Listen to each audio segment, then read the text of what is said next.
O nosso objetivo com essa série de videoestudos é trazer uma apresentação sobre as verdades bíblicas a respeito do Shabat, ou Shabá, e a respeito do dia do Senhor. Evidentemente que nós pretendemos que aqueles que já são salvos em Cristo, aqueles que já têm certeza de perdão, de salvação pela graça de Deus, sejam edificados, estejam tirando algumas dúvidas, mas também nossa oração que aqueles que não têm certeza de salvação, que estão passando por dificuldades através do mau ensino das Escrituras e têm dúvidas a respeito deste assunto, possam também estar sendo esclarecidos através da palavra de Deus que será aqui apresentada. Essa série de estudos serão divididas da seguinte maneira. Na primeira parte nós estaremos tratando especificamente do Shabat. Na segunda parte falaremos a respeito do dia do Senhor. E na terceira parte nós iremos responder a pergunta que está aí na tela: quem é nosso Shabat? Você pode notar que a pergunta não é quando é nosso Shabat ou o que é nosso Shabat, mas quem é. Obviamente nós estaremos falando da pessoa para o qual tanto o Shabat quanto o dia do Senhor apontam. Primeira parte, o Shabat. Deus, a Bíblia diz, Deus mesmo foi o criador de uma semana com 7 dias. Experiências feitas na tentativa de se estabelecer uma semana com dias diferentes, né, de 7, fracassaram. A palavra que aparece em Gênesis e que define um dia de 24 horas, Yom, ela deixa claro que Deus realizou sua obra criadora em 6 dias. Gênesis 2:2 nos diz, eu convido você a abrir sua Bíblia, e embora nós apresentemos aqui os versículos na tela, convido você a abrir a sua Bíblia. Pegue sua Bíblia, abra sua Bíblia com a observação, né? Todas essas referências bíblicas, Almeida Corrigida e Fiel da Sociedade Bíblica Trinitariana do Brasil, serão utilizadas. Almeida Corrigida e Fiel ao texto original da Sociedade Bíblica Trinitariana do Brasil. Então acompanhe aí na sua Bíblia. E havendo Deus acabado no dia 7º a obra que fizera, ou seja, Ele criou tudo o que Ele desejou criar, Ele descansou. A palavra Shabat. Descansou no 7º dia de toda a sua obra que tinha feito. Mais à frente nós vamos falar do significado dessa palavra. A transliteração da palavra Shabat, a transliteração aparece a primeira vez em Êxodo, capítulo 16, e o versículo 23. E ele disse-lhes, Moisés, explicando ao povo, um povo que havia ficado 400 anos no Egito, como escravo, desceu ao Egito como uma clã, estava sendo retirado do Egito como uma nação. Moisés está dizendo ao povo a respeito do maná. Isto é o que o Senhor tem dito: amanhã é repouso, o santo sábado do Senhor. O que quiserdes cozer em forno, cozeio; o que quiserdes cozer em água, cozeio em água; e tudo que sobejar, guardai para vós até amanhã. Então Deus, através de Moisés, está instruindo o povo especificamente a respeito do maná. É a primeira vez que a palavra Shabat vai aparecer transliterada. O significado da palavra Shabat em Gênesis 2:2 traz o sentido de cessar a atividade, ou seja, Deus não descansou por estar cansado, mas ele interrompeu, ele encerrou a sua atividade criadora. A partir desse momento ele não criou mais nada. Tudo que ele desejou criar estava ali feito. Então, Shabat, sentido de cessar a atividade, de interromper, de parar, de encerrar a atividade criadora. Nós precisamos destacar 3 pontos. O primeiro é que antes dos judeus saírem do Egito, não há nenhuma prova bíblica, nenhum versículo que diga que algum homem tenha guardado o 7º dia. Um segundo ponto, muito importante, não há nenhuma prova, nenhum versículo que Adão, Noé, Abraão, Isaac, Jacó, Jó tenham observado o 7º dia como santo ao Senhor Deus. Em Gênesis, é um terceiro ponto a destacar, nós temos a menção da circuncisão. Nós temos menções a respeito de altar, de holocaustos, de sacerdotes, de dízimos, de votos solenes. Nós temos ali em Gênesis o casamento, não é? O casamento que é indissolúvel. Mas nós não temos absolutamente nada sobre qualquer homem guardando o 7º dia como santo ao Senhor. Pode procurar na sua Bíblia, você não irá encontrar. O sábado, como lei religiosa, nosso segundo ponto, ele foi dado a Israel, ou seja, foi um mandamento específico para os hebreus. Após o cativeiro babilônico, por causa da tribo de Judá, eles ficaram sendo conhecidos como os judeus. Mas como lei religiosa, ele foi dado a Israel.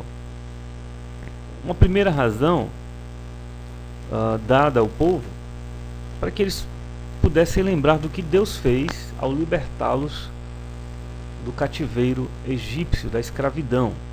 Deuteronômio 5, 14 e 15. Vamos ver. Assim diz Deuteronômio 5, 14 e 15. Mas o 7º dia é o sábado do Senhor teu Deus. Não farás nenhum trabalho nele, nem tu, nem teu filho, nem tua filha, nem o teu servo, nem a tua serva, nem o teu boi, nem o teu jumento, nem animal algum teu, nem o estrangeiro que está dentro das tuas portas, para que o teu servo e a tua serva descansem como tu. Então, para que, porque e por isso, aparece aqui no versículo. Porque te lembrarás que foste servo na terra do Egito. O povo de Israel, os hebreus, sendo instruídos a respeito dessa lembrança. Lembrar que eles foram servos na terra do Egito. E que o Senhor teu Deus te tirou dali com mão forte e braço estendido. Por isso, o Senhor teu Deus te ordenou que guardasses o dia de sábado. Então, Deuteronomos, repetição da lei, acrescida aqui, né, a explicação ao povo, a palavra revelada de Deus nos dizendo que aos hebreus foi dada a ordem do Shabat, para que eles lembrassem que fossem servos, para que o servo, ou seja, aquele que prestava serviço, aquele que servia aos hebreus, também pudesse descansar. E por essa razão o Senhor ordenou, né? O Senhor Deus tirou o povo de Israel lá do Egito. Um segundo ponto do sábado como lei religiosa, Deus havia estabelecido, ou Deus estabeleceu, um sinal para a nação de Israel.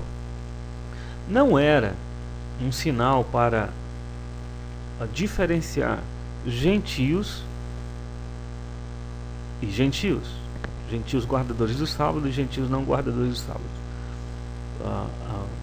O sábado como lei religiosa foi dado para diferenciar como um sinal entre a nação de Israel, entre os filhos de Israel e os gentios. no versículo 13 de Êxodo capítulo 31 diz: Tu, pois, fala aos filhos de Israel, especificamente aos filhos de Israel. Quando você lê no Velho Testamento, você vai encontrar diversas vezes essa expressão, aos filhos de Israel. Certamente guardareis meus sábados, porquanto isso é um sinal entre mim e vós. Deus está falando aos filhos de Israel, nas vossas gerações, para que saibais que eu sou o Senhor que vos santifica. Versículo 17 diz claramente: entre mim e os filhos de Israel será um sinal para sempre. Esse sinal, ele é um sinal contínuo, diferencia os povos gentílicos dos filhos de Israel. Porque em 6 dias fez o Senhor os céus e a terra, e o 7º dia descansou, restaurou-se. No terceiro ponto, a Bíblia nos afirma claramente que, como lei religiosa, o sábado, ele foi revelado no Sinai. Neemias capítulo 9, versículo 13 e 14, ele nos diz: após o cativeiro babilônico, e ali está ocorrendo a restauração, a reconstrução dos muros, do templo. Esdras e Neemias vão descrever. E sobre o monte Sinai desceste, dos céus falaste com eles, e deste-lhes juízos retos e leis verdadeiras, estatutos e mandamentos bons. Preste muita atenção no que diz a Bíblia. E o teu santo sábado lhes fizeste conhecer, e preceitos, estatutos e lei lhes mandaste pelo ministério de Moisés teu servo. Então, o sábado, como lei religiosa, ficou conhecido pelo povo hebreu após eles saírem do Egito, por meio de Moisés. E é claro, aqui em Neemias 9, 13, 14, o que está sendo descrito. Um outro ponto que é muito importante no Velho Testamento é uma profecia que afirma que o sábado iria cessar. Oséias capítulo 2 e o versículo 11. Deus está dizendo por meio do profeta: e farei cessar. É interessante, né? Ele cessará o sábado, o seu gozo, o gozo do povo, a alegria do povo. Nós vemos aqui a descrição das festas, as suas festas referindo-se àquilo que era anual, as festividades anuais, os descansos anuais, né? Os sábados anuais, as suas luas novas, aqui se referem às festividades mensais, e os seus sábados, se referindo àquilo que era semanal. Então, festas anuais, luas novas mensais e sábados semanais. Farei cessar festas, luas novas, sábados e todas as suas festividades. O terceiro ponto é que a última menção do sábado ocorre em Atos 18, 4 a 6. E todos os sábados, falando de Paulo, disputava na sinagoga e convencia judeus e gregos. Sabatão. Não significa, a Bíblia não está dizendo aqui que ali havia uma igreja cristã convertida, né, que era formada por gentios, e eles guardavam o sábado. Não, o apóstolo Paulo, sendo judeu, ele ia às sinagogas evangelizar, pregar o evangelho, convencendo judeus e gregos. O versículo continua dizendo: e quando Silas e Timóteo desceram da Macedônia, foi Paulo impulsionado no Espírito, testificando a judeus que Jesus era o Cristo. Ou seja, o objetivo da pregação de Paulo não era confirmar o que os judeus já tinham, né? No caso, o sábado como lei religiosa, mas que Jesus era o Cristo, é o objetivo do Evangelho. Mas resistindo e blasfemando eles, sacudiu as vestes e disse-lhes: o vosso sangue seja sobre a vossa cabeça, eu estou limpo, desde agora parto para os gentios. Então, os judeus que nos sábados se reuniam na sinagoga, eles rejeitaram a Cristo como o Messias. Muitos deles, evidentemente, foram convertidos. Alguns tiveram problemas, se tornaram judaizantes. Mas Paulo, sendo judeu e aproveitando a oportunidade, ele ia às sinagogas judaicas pregar o Evangelho. Então, a última menção do Shabat ocorre aqui em Atos capítulo 18. Um quarto ponto: o Shabat, ele se foi com a dispensação da lei. Colossenses 2, 14 e 17 nos diz claramente: havendo riscado a cédula que era contra nós nas suas ordenanças, o qual de alguma maneira nos era contrária, e atirou do meio de nós, cravando-a na cruz. Paulo está falando aos irmãos em Colossos. E, despojando os principados e potestades, os expôs publicamente, e deles triunfou em si mesmo. Portanto, ou seja,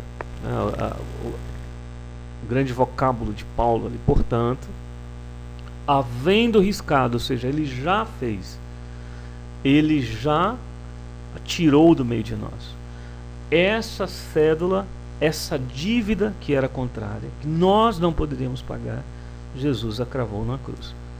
Sabendo disso, Jesus Cristo triunfou.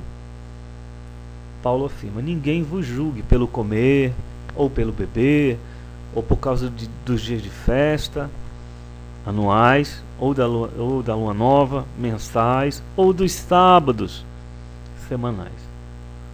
Não é um sinal de diferenciação, não é, entre os cristãos. Por quê?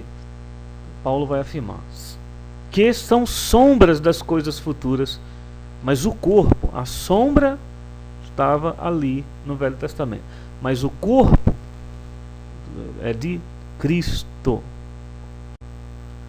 Gálatas capítulo 3, versículo 13, vamos ver 3 versículos. Versículo 13 diz: Cristo nos resgatou da maldição da lei, fazendo-se maldição por nós, porque está escrito: maldito todo aquele que for pendurado no madeiro. Versículo 24 e 25 nos diz que a lei nos serviu de aio. Ou seja, cuidado com aquelas pessoas que dizem que Jesus, colocam uma figura, um desenho, um Jesus hippie, cabelo comprido, apontando para as tábuas dos 10 mandamentos, uma luz, uma auréola de luz no quarto mandamento. Não é Jesus que aponta para a lei. É o contrário. É a lei que aponta para Cristo. A lei nos serviu de aio. Olha o objetivo aqui, não é? Para nos conduzir a Cristo. Para que pela fé fôssemos justificados, não pela lei. A lei não justifica ninguém. Mas a fé em Cristo. Fé salvífica. Mas depois que veio a fé, já não estamos debaixo de aio. Gálatas é uma epístola que merece, deve ser lida com muito cuidado, com bastante ênfase àqueles que têm dúvidas, porque os judaizantes chegaram lá nessa igreja, estavam pregando a necessidade, não é, de que os gentios se tornassem judeus e passassem a guardar os preceitos da lei conforme o padrão concedido aos judeus. Paulo vai, então, através dessa epístola, esclarecer, exortar, redarguir, corrigir esses irmãos. Versículos de 9 a 11, eles dizem: mas agora, conhecendo a Deus, ou antes sendo conhecidos por Deus, como tornais outra vez a esses rudimentos fracos e pobres, aos quais de novo quereis servir? Guardais dias e meses e tempos e anos? Evidentemente aqui está falando dias, os sábados, meses, as luas novas, tempos e anos, não é? As festividades, festas anuais, Receio de vós que não haja trabalhado em vão para convosco. Então, são rudimentos, fracos e pobres, e aqueles que têm dúvidas podem então estudar a Epístola aos Gálatas. O Shabat, existe também uma observação importante, ele voltará a ser observado no milênio, no reino messiânico, o reino literal que Jesus estabelecerá na terra. Só o literalismo bíblico vai explicar as profecias não cumpridas em Isaías, em Ezequiel, né? Em Zacarias, que mostram Jesus Cristo voltando para estabelecer um reino messiânico, o reino davídico. Isaías 66, versículo 23 diz assim: será que desde uma lua nova até outra, as festividades judaicas, leia os capítulos finais, né, do profeta Ezequiel, ali há uma descrição de tudo que voltará a ocorrer no milênio, literalmente. Desde uma lua nova até outra, desde um sábado até outro, virá toda a carne a adorar perante mim, diz o Senhor. Então, milênio literal, o reino messiânico, o reino davídico, o cumprimento de várias profecias que no Velho Testamento ainda não foram cumpridos. Ele nos diz, né, nos mostra a palavra de Deus que o Shabat inclusive voltará a ser observado. Os judeus tinham muitos Shabats, o ano sabático, o ano jubileu. Nós temos as festas anuais, as primícias, né, Páscoa, festa dos tabernáculos, as duas novas, como nós já dissemos, mensais. Nós falamos também do sábado semanal, e todos eles se aplicavam somente aos judeus, para que alguém pudesse fazer parte dessas festividades. Eles necessariamente tinham que se tornar judeus. Deus permitia em alguns momentos que estrangeiros participassem, por exemplo, de algumas dessas festividades, em alguns momentos, mas eles se aplicavam aos judeus e foram cravadas na cruz quando Jesus morreu. Todos esses sábados, todas essas festividades, elas apontavam especificamente para Jesus Cristo. Por que o sábado é o nosso sétimo ponto? Por que o sábado não pode ser aplicado atualmente como no tempo da lei? Não há como, não há possibilidade de isso ocorrer. Primeiro, que ele se iniciava de pôr do sol a pôr do sol. Você pode imaginar alguém lá, não é, nos lugares ali na Rússia, no Alasca, em outras localidades, onde o sol ele se põe durante 6 meses à luz e 6 meses de escuridão, né, onde não há sol. Então, imagina você ir pregar o evangelho num lugar desse.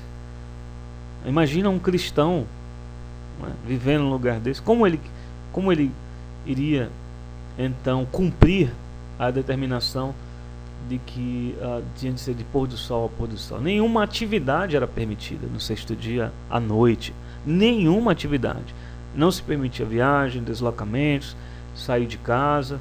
Neemias 3,19 diz: sucedeu, pois, que dando já sombra nas portas de Jerusalém, antes do sábado, ordenei que as portas fossem fechadas, mandei que não a abrissem até passado o sábado, e pus as portas a alguns de meus servos, para que nenhuma carga entrasse no dia de sábado.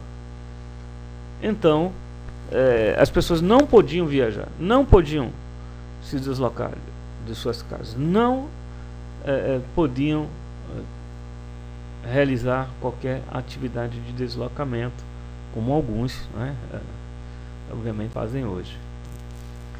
Um segundo ponto: não era permitido acender fogo no sábado. Êxodo 35:3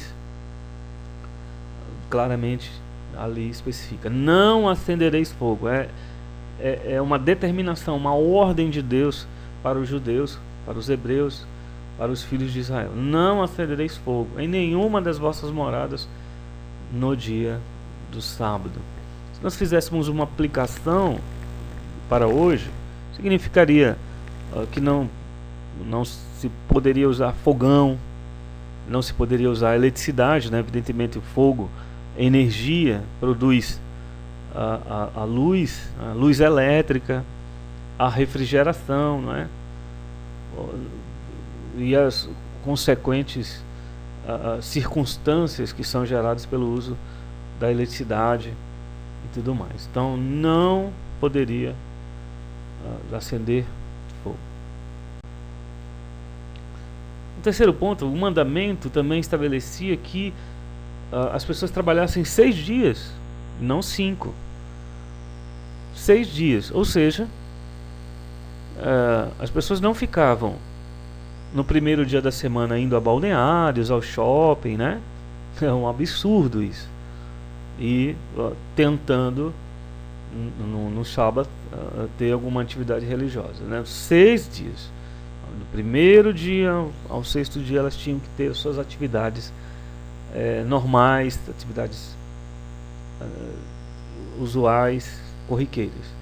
Não eram 5 dias, como alguns hoje tentam, né? No sábado vão às suas igrejas e no domingo aí estão livres para qualquer atividade extra. Então não estão guardando o mandamento como ele foi estabelecido. Além disso, a morte era o castigo para quem desobedecesse. 6 dias trabalhará, de Êxodo 35:2. 6 dias se trabalhará, mas o 7º dia vos será santo. Então, eles não tinham um dia extra de descanso. O sábado do repouso ao Senhor. Todo aquele que nele fizer qualquer trabalho morrerá. Obviamente, você quer guardar a lei, ou você guarda ela toda, ou você deve reconhecer a impossibilidade de ela ser guardada nos dias de hoje. O mandamento também estabelecia, enfatizando números 15, 32, 36, a morte, e isso foi uma ocorrência descrita pela palavra de Deus. Isso foi aplicado. Você pode abrir sua Bíblia em números 15, 32 a 36. Estando, pois, os filhos de Israel no deserto, acharam um homem apanhando lenha no dia de sábado. E os que acharam apanhando lenha o trouxeram Moisés e Arão e a toda a congregação. E o puseram em guarda, porque ainda não estava declarado o que se lhe devia fazer. Disse, pois, o Senhor a Moisés: preste muita atenção. É Deus falando a Moisés: certamente morrerá aquele homem, toda a congregação apedrejará fora do arraial. O que ele estava fazendo? Apanhando lenha, ou seja, a intenção dele de acender fogo. Se nós fôssemos aplicar essa lei, aqueles que quebrantassem o sábado tinham que ser apedrejados. Então toda a congregação tirou para fora do arraial. Apedrejaram e morreu como o Senhor ordenara a Moisés. Aquele que pretende, não é, se tornar um judeu e viver como no Velho Testamento, vai ficar, evidentemente, sem poder realizar tudo o que foi estabelecido por Deus, porque a pena de morte não pode ser aplicada no caso da quebra do sábado nos dias de hoje, apresentando uma possibilidade do sábado ser observado. Êxodo 20:10 nos diz, né? Mas o 7º dia é o sábado do Senhor teu Deus, não farás nenhuma obra, nem tu, nem teu filho, nem tua filha, nem o teu servo, nem a tua serva, servo e serva, teu animal, teu estrangeiro, o que está dentro das tuas portas. Então, se nós fizermos uma aplicação aqui, serviços terceirizados, né? O teu servo, a tua serva, evidentemente, hoje os sabatistas não têm escravos, mas eles têm servos. Eles têm à disposição serviços terceirizados: a água, a energia, o transporte, a comunicação, tudo isso para cumprimento do mandamento, conforme o padrão estabelecido aos judeus, deveria ser interrompido, né? Não poderia haver a TV, não é? Os rádios, não poderia haver a água sendo distribuída, a energia elétrica, ou o caso dos transportes, né? Evidentemente não poderia haver deslocamento, então nada disso poderia ser feito. Quem faz isso está quebrantando o sábado, não está guardando o sábado conforme o preceito. Um quinto ponto, ali anteriormente apareceu 7.3, mas na verdade 7.4. Um quinto ponto, 7.5, deveriam ser oferecidos 2 cordeiros no templo, números 28:9. No dia de sábado oferecerás 2 cordeiros de 1 ano sem defeito, sua décima, e 2 décimas de flor de farinha misturadas com azeite em oferta de alimento com a sua libação. Volto a dizer, isso voltará a ser realizado como memorial do que Cristo fez lá no reino davídico. Leia Ezequiel, leia as profecias ainda que não se cumpriram no Velho Testamento. Cordeiros de 1 ano. Não há templo. Como é que eu vou guardar o sábado? Como é que eu vou oferecer 2 cordeiros se não há templo? Nem os judeus, nem aqueles que são realmente, verdadeiramente judeus podem guardar o sábado conforme os preceitos da lei. Então, conclusão dessa primeira parte: se guardar o sábado hoje, uma pessoa deveria primeiro ser circuncidada. Você já se circuncidou? Para se tornar um judeu? Então você não pode desejar guardar o sábado. Trabalhar 6 dias, não 5. Começar de segunda, já está quebrando o preceito, já está quebrando o mandamento. Tem que começar a trabalhar no domingo. Domingo, primeiro dia da semana, deve ser um dia normal, como é segunda-feira. Se você não faz isso, você já quebrantou o mandamento. Para guardar o sábado hoje, você tem que ficar em casa o dia todo. Você não pode viajar, não pode dirigir, não pode carregar peso, não pode ir à igreja ou a reuniões, não pode usar fogão, né? Eletricidade, água encanada. Se você faz isso, você está quebrantando, você está desobedecendo. Por quê? Porque tem algum servo seu, tem algum serviço terceirizado que está, evidentemente, que há alguém trabalhando para que você desfrute das coisas. Você deveria também oferecer 2 cordeiros no templo. Não há templo. Como é que então você poderia fazer isso? Não há possibilidade. Isso é um absurdo. Um absurdo alguém afirmar que está guardando o sábado e ser réu de pena de morte em caso de desobediência.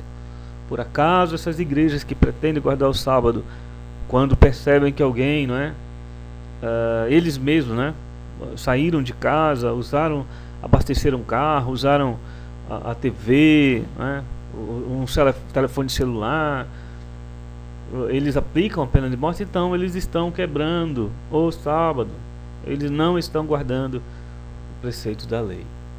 Romanos 3:20 nos apresenta o objetivo da lei. Por isso nenhuma carne será justificada diante dele pelas obras da lei. A lei não foi feita para salvar o homem. Em nenhum momento qualquer preceito da lei é dito como sendo motivo de salvação espiritual. Deus estabeleceu ali condições para que eles fossem guardados fisicamente na terra em que Deus prometeu dar a eles, onde estabeleceu ali Israel, mas não espiritualmente. Por quê? Porque pela lei vem o conhecimento do pecado. Quando você se percebe que não tem condições, não tem capacidade, não tem habilidade, não tem possibilidade de guardar conforme os preceitos concedidos ou ordenados por Deus, a lei, você conhece o seu pecado, você sabe que você é pecador, você passa a saber, não é? Passa a entender, aqui a palavra conhecimento, passa a conhecer que você é um infiel, que você é incapaz, que é impossível para você se adequar ao padrão perfeito da lei santa, justa de Deus. Você é incapaz. O problema não é a lei. A lei, ela foi dada para nos mostrar o nosso pecado. Então, nós reconhecemos que somos pecadores. E a lei conduz para Cristo. O Shabat apontava para o Messias, apontava para Cristo. Ninguém vos julgue pelo comer. Ele riscou a cédula, essa cédula que ela é contrária a nós. Ele tirou do meio de nós, ele a cravou na cruz. Esse débito foi pago, esse resgate foi pago. Ele triunfou. Jesus Cristo não é o arcanjo Miguel. Jesus, o homem Jesus, 100% homem, ele é Deus, 100% Deus, o Filho de Deus em carne. Ninguém vos julgue pelo comer, pelo beber, por causa do dia de festa, da lua nova, ou dos sábados. Essas coisas são sombras das coisas futuras. Toda sombra é feita por um corpo, o corpo é de Cristo. A lei nos serviu de aio. A lei é que aponta para Cristo. O sábado apontava para o Messias.